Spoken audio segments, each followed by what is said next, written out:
தெய்வங்கள் எப்படியெல்லாம் நமக்கு அருள் பண்ணியிருக்கிறாங்க.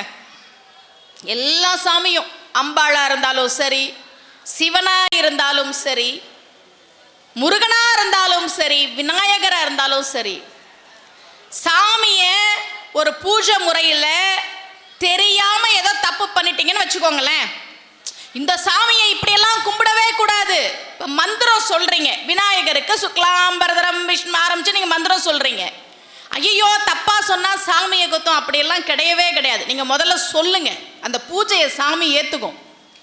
சாக்கிய நாயனார்னு ஒருத்தர், 63 நாயன்மார்கள்ல ஒருத்தர்.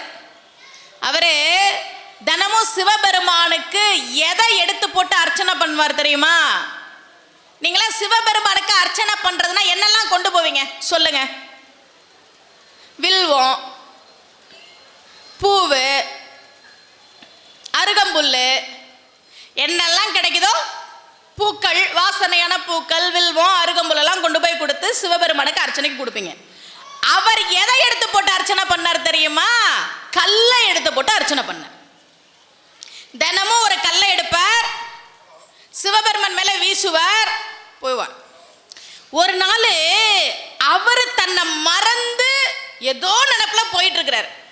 சிவபெருமான் கூப்பிட்டாராம், சாக்கியா இன்னைக்கு எனக்கு அர்ச்சனை பண்ணாம போறியே, கல்லை எடுத்து போட்டால் கூட அதை அர்ச்சனையாக ஏற்றுக்கொள்கிற தெய்வம் நம்முடைய தெய்வம், மறந்துடக்கூடாது.